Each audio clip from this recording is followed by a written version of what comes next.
Our first panel discussion this morning is A is for Affriachia. It's a poetic, exuberant celebration of the people, physical spaces, historical events, and diversity of Appalachia. It has been called a Trojan horse disguised as a children's book.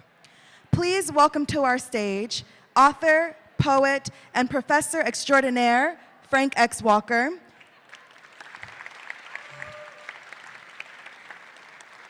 Illustrator and prolific storyteller through art, up from some dirt.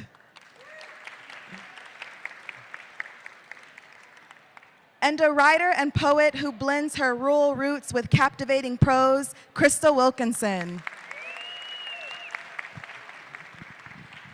Thank you, Jasmine.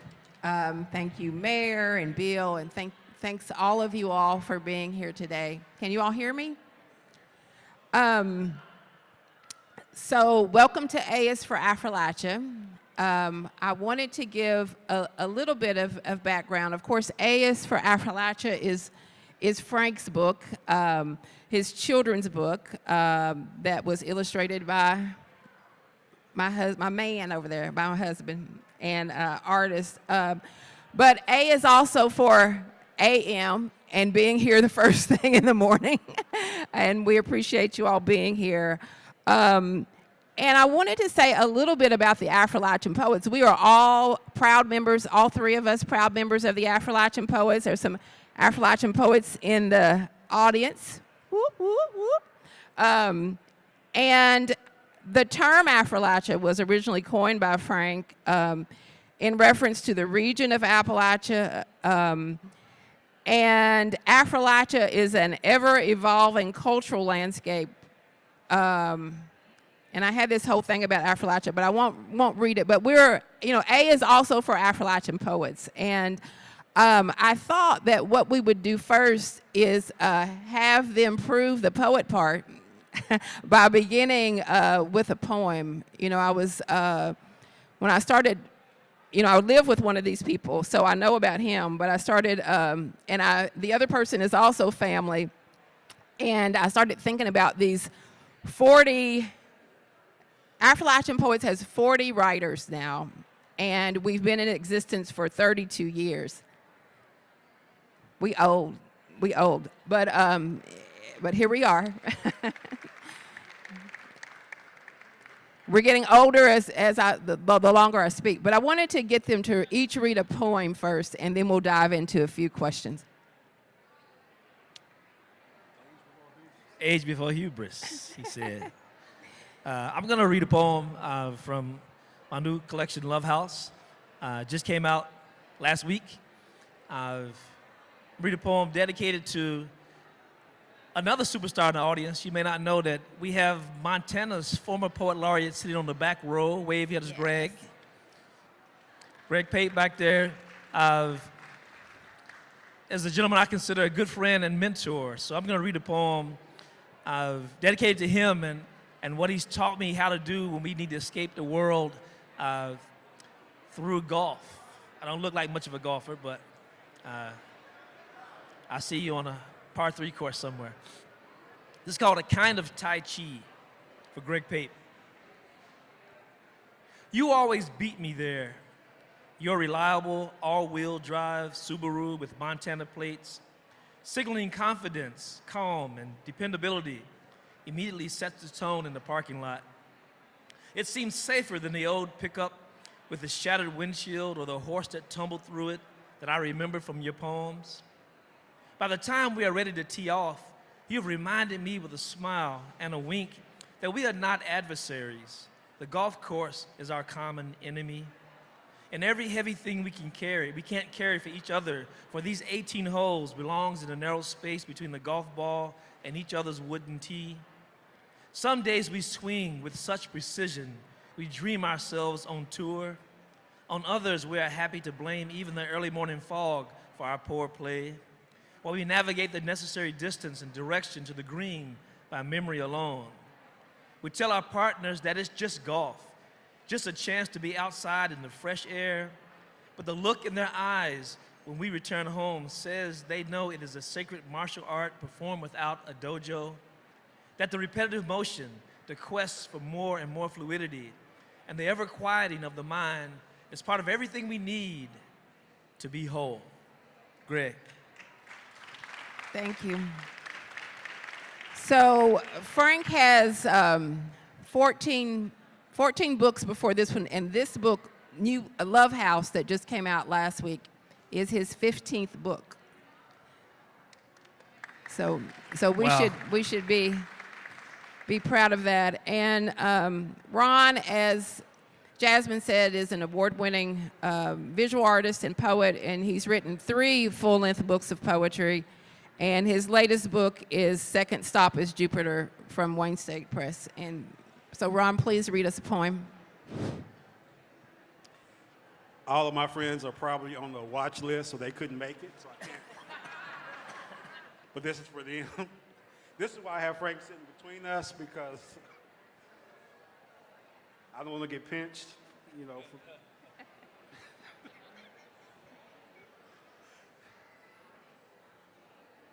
Fair Gabro in the land of Il Ife, after Carol's Alice, after Tutuolo's ghost. Shrink into sun, the blue sky slung in your Kentinge gown, feet to ass towards moon. Full stop at beach, out a whalebone door beneath the sand. Its driftwood knob, open portal if cursed and shadow haunted. If distraught and seeking shelters, stepping down into soft heavens, black oceanic palms, a calm wine tinkering within the gourds, a bomb, blam, for the mad chatter from the dread blight of the sad haint's white hair. Escape the night as a queen of heart making domino of constellations, weaving through nonplussed wonderland, your saga of hexes, your caterwaul, a pillar of ghosts. Thank you. So now that we've made the poets work for their breakfast, I wanted to start out with a question for Ron. So Second Stop is Jupiter, which is this new book, has been described in the following ways: as Afrofuturistic, as highly original, a deep engagement with the cultural narrative populated with black hero figures who fuel the imagination. Someone said, Up From Some Dirt, AKA Ron Davis, invites us to ask, what if, with characters and poetic motifs rooted in existing narratives of black life and fable? So the title is borrowed from Sun Ra's Second Stop is Jupiter. And in this book, you hold black life up to the light in a particular way. So I wanted to ask about how mythology and the fairy tale motif operate in this book. Well, as a child, there was a lack of, I'm from Louisville originally. My parents were blue collar. My mother retired from GE. My father worked the railroads. But I guess how, black households deal with fairy tale and mythology in their households was different from the experiences of my white counterparts. So I grew up with my mother singing field hollers to me as nursery rhymes and lullabies. And, jump down, turn around, pick a bale of cotton is a poor fairy tale, that you're telling your kids. So I'm an introvert, so I would lock inside my own mind and just dream of all these worlds and fantasies and, places to be other than, the reality that existed. So, and I had a fairly easy upbringing, thoroughly middle class, the usual ins and outs of that. So it's all rooted in that, though, and it's wanting to grow beyond the limitations of, black middle class America, rooted firmly in the middle class black experience. Okay, thank you. Frank, Love House, which came out last week, that you can buy downstairs. When I read Love House, that came out from Accents Publishing, one of the things that I noticed is that after all these years of reading all of Frank's books and being up close and personal through the Affriachian poets, that it is the most personal collection of poems, I believe, that I've seen you write. You know, you're known for your historical poems and your persona poems, but in this collection, you almost fully turn the camera on yourself. Can you talk about the complexities of this book in regard to family, parenting, love, aging? And you've written about those things before, but this seems to be much more, the lens seems to be zoomed in much closer, I think, in Love House than the other ones. Well, that's a big question. Thank you for it, and for that assessment of the book. I'm just now starting to think about the work as a collection and what it represents. And for me, I think all those things are probably present in this group of poems because in previous collections, some of those things had not happened or had not been fully realized or actualized, or were in kind of a liminal space. But now that I've officially embraced, I have my AARP card, so old age is a real thing. The gray hairs pop up no matter how fast I cut them off my head and face. A book ago, I would not have accepted that. Now I'm there. 3 books ago, it was not coming at all. 15 books ago, I dreamed it might not even happen. And I think those kind of highlights, and then the challenging parts, I lost my oldest sister since the last book before this, last book of poetry anyway. And I did a whole book about my father's passing. And I've now set a record in my personal life for marriage, I've now been married longer than all my previous marriages. So for me, that's a personal record. And I'm not ashamed to talk about it. I'm proud of it, in fact. And my wife challenged me one day. She said, "Why don't you write more love poems?" And I thought that's what I had been doing, even the persona poems. If you read the York poems up close, I think there's a lot of love in there, even the Isaac Murphy poems. But I understand her point of view because it's somebody else's love. And maybe she can't see me hiding my own personal stories inside those other stories, but I think I just accepted her challenge and reached for what was in front of me. And all that stuff that is about being vulnerable, aging gracefully, accepting death, walking through grief or trying to walk through grief, and all tempered with the fact that I have a 5-year-old in my house who reminds me every day that it's not about death, it's about life, and trying to figure out how that is balanced. I think this book tries to do that, or at least for me, since I write poetry because I can't afford a therapist. So Love House is what I would say if my therapist said, "So, how are you doing?" Thank you for that answer. And you all have to get the book, but and I realize that you've written up close and personal before, but this somehow feels more open and a little bit different. So I wanted to turn then to the name of this panel, and I brought my bag of books because I thought I had them all, but I see that somebody back there has A is for Affriachia. So I wanted to turn to collaboration. I mean, I think that collaboration is one of the things that the Affriachian poets do well. This collaboration between the two of you is not the first time that either of you have collaborated. I'm very proud that Ron also illustrated Perfect Black. Like all through Perfect Black, there are illustrations by him, which was working with a spouse than working with a friend. But But I wanted to talk about this collaboration. He just said he just made some kind of wife joke that we won't, I don't know what he said, but one of them. I should have sat between them is what should have happened.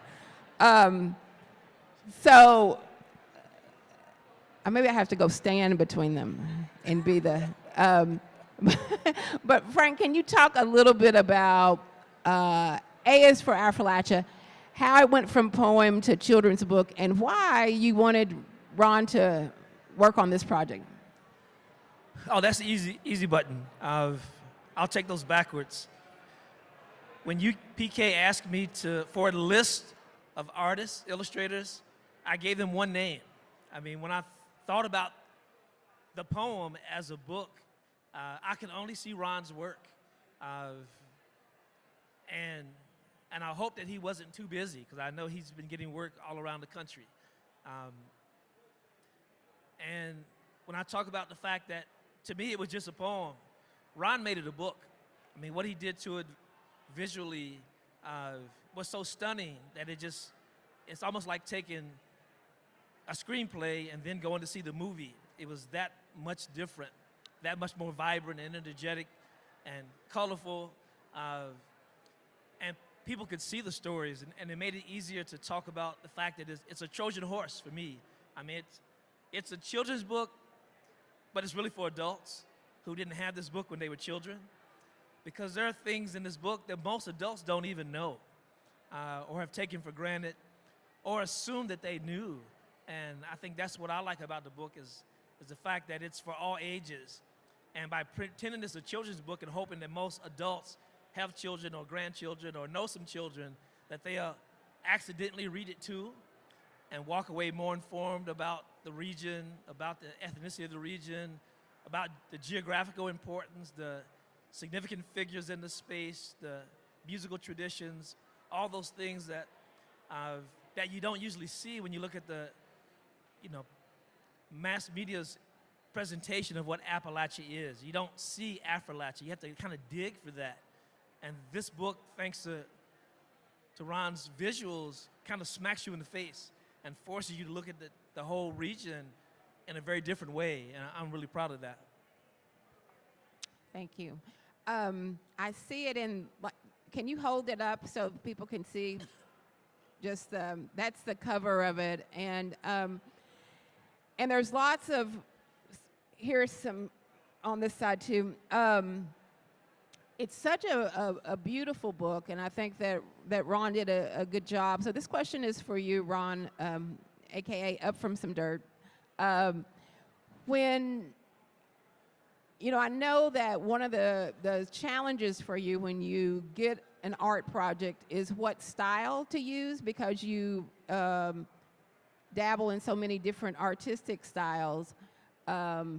And the project doesn't really come alive until you decide upon a style. So I wondered about your process of deciding upon an artistic style for this book, and maybe if you have one favorite illustration in the book, which one was the most fun, or which one were you most drawn to?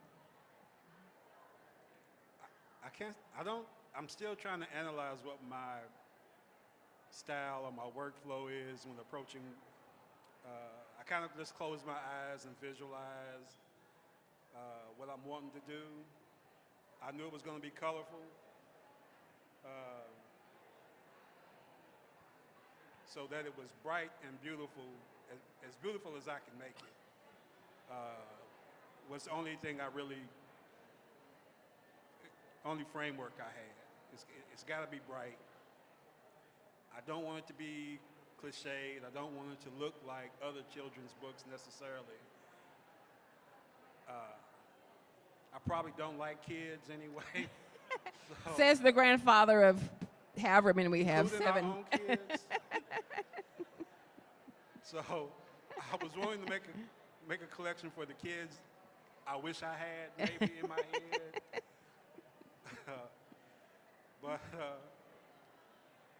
like I say, I live in my head so much. All these different worlds clash. So But my favorite work in there is probably the winged Harriet Tubman photo. I pushed for that to be the cover, and I was mad when they went with, yeah, that's a good cover too. But, Can but I it- was like, y'all missed the opportunity. But that's probably my favorite. I probably had the most fun making that one. The art of Frank and Oh, yes. Shauna, I like. That's the you in the book. It's beautiful.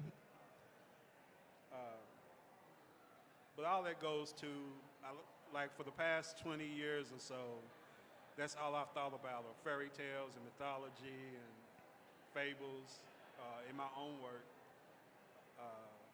So it just came out in this book. It was an easy, I think it was an easy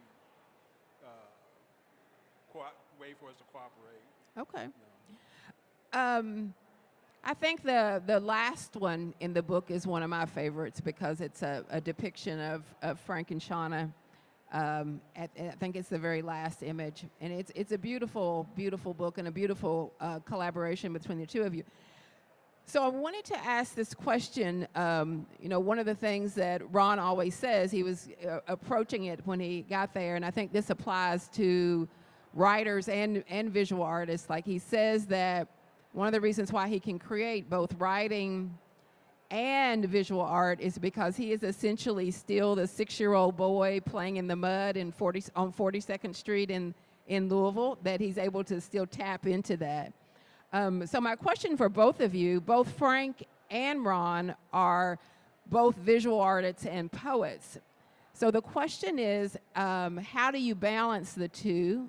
How do you decide that an idea becomes a piece of visual art or it becomes a piece of writing? So Frank, I'll pitch it to you first. How do you balance between doing your visual art and your writing? Well, I don't know that I figured it out yet. I think I don't reach for a balance of, I try to marry my creative opportunities with the time I have available. I make more visual art in the summer and winter breaks and between semesters because I have more time and it takes more time. I can write poetry in my head while driving to Louisville from here, but I can't make art, I can't write fiction. I have an unrealized fiction project I've been working on for at least a decade now that I just haven't found the free space to finish it. But I think if I had to choose between one or the other, it's easier for me if I feel like I've burned myself out, or if I'm approaching anything that feels like writer's block, I'll just go out to the studio and make some visual art, or go to a series of museums, or watch videos, or flip through picture books to kind of stoke the fires about visual art, and it always makes me hungry again. And I'll, again, just work till I burn myself out. And then go back the other direction. People accuse me of being prolific, but the truth is, I don't sleep very much. I probably have 10 different sleeping disorders, to tell you the truth. But I'm just trying to be productive when I'm awake. The other option is shopping on Amazon, and I can't really afford to do that, so. I got a 5-year-old. What about you, Ron, the balance between the visual and the page, the writing? Like similar to Frank, I'm horrible at dividing my creative. They're distinctive in which I can't do both. It's one or the other. Even now, I have a project I would like to work on, turning some of the poems in this collection into a graphic novel. And I can't, I'm trying to bring those two together at once, and I can't do it right. I should have either started drawing and then try to figure out how I'm gonna put the work in, but the work is already there. I can't make it marry right now. I haven't found that entry point. So it's a struggle for me to try to marry the two. They're separate for me. I can think of both easily separately. Like, I can imagine artwork in my head while driving and then come back to it later and create it. But trying to find a way to balance them both simultaneously, I can't do that. Okay. So I know that there are readers in the audience and there are also writers. So I have a couple of writerly questions, and we also want to give you all some time to ask any questions that you might have. So my first writer question, and shout out to Moorhead here on the front row. We've got some Moorhead students. I'm glad that they're here. This question is about voice. I do think that voice is the sort of as a writing teacher myself, I think that voice is the penultimate.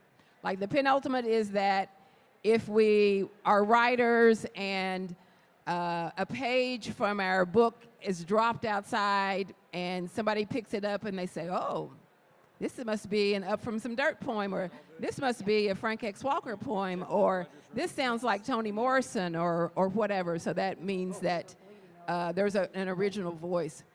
I think that voice is something that or lack of voice is sometimes keeps a writer from being published. That's the difference between almost being published and being published is the original voice. So I wanted to ask each of you how you found your voice as a writer, or is it something that you were aware of? I think both of you have original voices that transcends actually between the visual art and the written word. You both have extremely original voices. And maybe it's not something that you've actually thought about. Ron, I'll let you've answered this question before. I'll let you talk about voice. I don't come from an academic background. I'm kind of anti-academic. I'm sorry, y'all. He lives with a professor. He's anti-academic. I said one, the professor and the madman. It's kind of us. So I have, writing community. I've only been to like one workshop in my life, but there used to be a very strong writing community of poets back during the days of online message boards before social media blew up, before Facebook, before MySpace. So there were a lot of sites that I would post poems to and have discussions with other poets, other writers.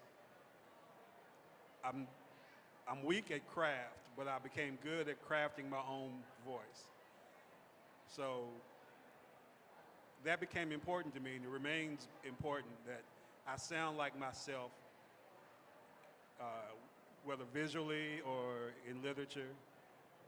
It's important to me that I develop it more so than craft, because I'll never be that good. There are so many poets out there who master sonnets or ghazals or whatever it might be, and they're beautiful metaphors and everything. And that'll probably never be me as a writer, and I'm okay with that. But it's very important to me that, like you say, when someone picks up a book and they read 3 lines, they're like, oh yeah, that's Up From Some Dirt. That sounds like him. Mm-hmm.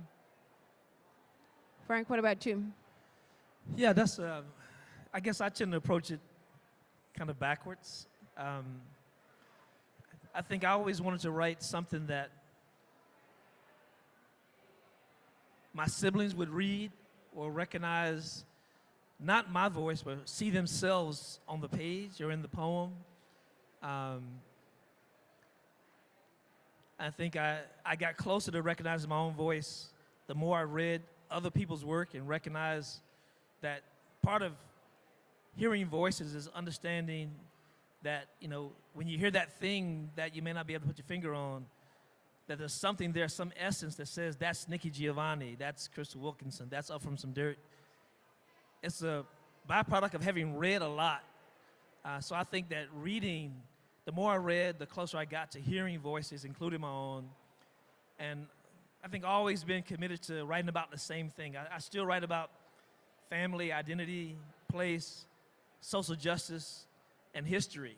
And sometimes it's one of those things, sometimes it's all those things, but I think swimming in that same pool all the time, no matter what the genre is or art form, and thinking about my own family, who largely are not readers, I think that's how I come to my voice or my understanding of it. That's as close to the answer as I can get. Okay, thank you. So I just have, okay. Just one more question then, and then we'll open it up to you all in the audience. Can you tell us what's next? What books, what projects are you working on now? I have a collection of poems I'm editing. I don't know if I'll ever seek to publish it. It's about 80 pages, maybe about 30 or 40 of it I love right now. It might just be a chapbook. But I would love to have a graphic novel. I have 2 or 3 graphic novel ideas I've been working on. So if I ever get my illustration style down, then that'll be my next project. Okay. What about you, Frank? I think for me, there are 3 different projects. I'm not sure which one qualifies as next. The one that's finished that comes out in February is the 3rd installment in the Lewis and Clark and York trilogy. But it's York 10 years after the expedition, returning out west to the Nez Perce and his journeys alone or with wolves and his imagination. Then after that, there's a book about black soldiers during the Civil War in Kentucky that I've been working on that's finished, that comes out next fall. From Norton. From Norton, W.W. Norton's. You recognize Norton. But what I'm working on right now that should be next because I'm on sabbatical and I'm supposed to be doing this every day, but I'm driving 5-year-olds to school, is a book about the 100 years of black golf before Tiger Woods. And it's called tentatively Lions Before Tiger. So I have a lot of energy invested in that. I'm just trying to find the time to marry to the energy and the idea and to hopefully finish it in the next year. Good, thank you. So we have some time. Thank you all so much. We have some time for some questions from the audience. We absolutely do. And I want to give a shout out to Crystal because I said, Crystal, I need you to stop it at 10:40. We're going to go to Q&A and you were on it. You kept this crowd in order. Congratulations. Folks, if you'll do me the favor, my name is Julie. If you'll raise your hand, I'll bring the mic to you. I'm going to try to ask you to stand up if you don't mind so everybody can hear your question. So who's got the first question? Don't be shy. There's one over here. Great, I'm coming your way. I'm very interested to know what the 3 of you love to read. What's your favorite thing you love to read, and who are the authors that you love that do it well? What am I reading right now? One of my favorite things to do, we do a lot of blurbing, right? So there are writers that I love, but there's a young woman downstairs right now. Her name is Kristen Gentry. She has a book called Mama Said that just came out about a month ago. She's from Louisville. She was my student at IU eons ago, and I'm so proud of her. So I would recommend her book. It's what I've just read, and it's fabulous, and it's Kentucky-centric. Go see her.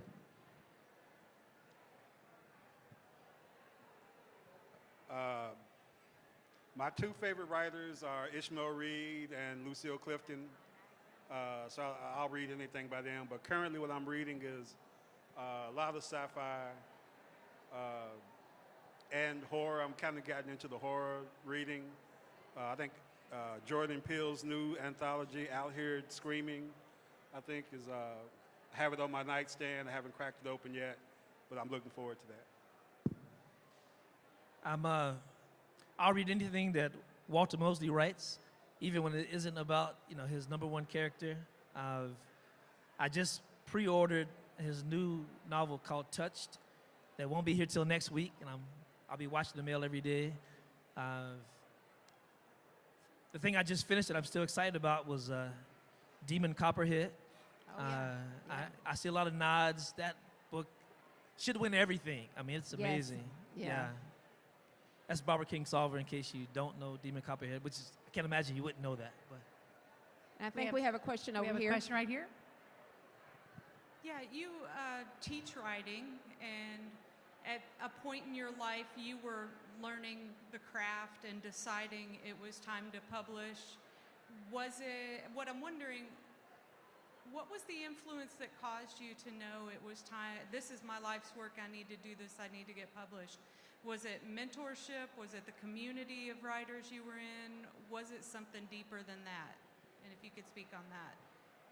For me, I don't know if this question was for me or for them, but for me, it started in childhood.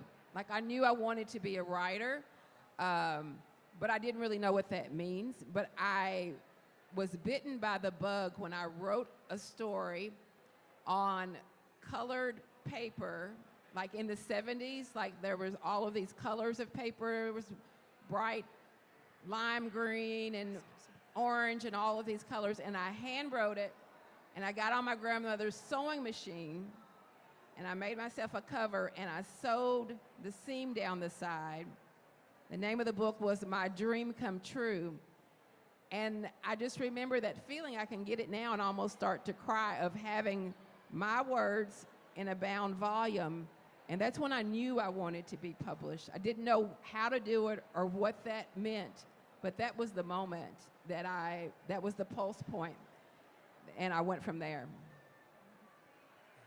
I would say the mentorship was really pivotal for me. I remember being in Gurney Norman's fiction classes in the early 80s, and Gurney saying to me, pretty directly that my story was important, that I needed to tell it. And that kind of push, did a lot to get me started. And there wouldn't be any York books if not for Greg Pape. I had actually shared the early poems with another teacher who discouraged me for writing in dialect, who didn't see any merit in the poems. But when Greg read the rough drafts the first time, his response was, "This is a book." And now 3 books later, he was right. So I think confidence from a mentor that you respect and trust is necessary for those people who don't have. I wasn't born with a huge personality and confidence. There wasn't enough to go around. I'm one of 11 kids. You only get 1/11 part of the confidence. So that mentorship, and I think being in classrooms, even though it can be academic, that's how we pay the rent. I think it's important. I think if you can bring a student in, like Jasmine is a product of our MFA program at UK, which we're very proud of. And she was already amazing when she got here. That's how she got here. But our goal is to, try to help her be better than when she showed up. And it's already happened. She could leave early if she wanted to. She's already better than she walked in. But I think that mentorship, that classroom knowledge that you can learn about craft, and always reading. Even more importantly than writing, are the things that get us to that end result. If being in Joe Best is the end result, or the library, or just a dozen copies to give to your friends, I think it all works. I think we have time for one more question, if you don't mind. Hand up over here. I Do thought. we have a hand up over here? Anybody? No. Have a question? Don't be shy. Oh, there's one over here. Okay, there's one over here. Hang on just a second. I'm coming your way. I'm gonna do shameless promotion. Take one of those and pass it over. Thank you. Hi. Hello. So my question is for Ron. I know you're a multidisciplinary artist. Something I've struggled with is kind of what realm my work is going to be lately. I want to know, how do you deal with that? Like, where does an idea be visual, and where is an idea going to become poetry? Like, how does it filter out? Whatever people tell me they want. So Graphic arts is my background, so I'm used to taking direction. That's probably my preference. If you were to say, I have a collection of work and I need art, I would do that immediately. My personal work is kind of scrambled everywhere because my attention, I have a hard time focusing. So I have like a dozen projects going on in my head at once. So for Crystal or Frank to approach me and say, I need artwork, then I'm able to sit down and focus and knock that out. But personally, in my own work, is scattered, and I probably, to kind of circle back around to mentorship, if I had had a mentor in the arts, coming up, that probably would have helped. But I had no intention of my work being seen by anyone, my writing or my art, until I met Crystal. So she kind of became my mentor at some point. Living in a house with someone who's creative and published and successful, it kind of rubs off on you. So I don't know if it helped.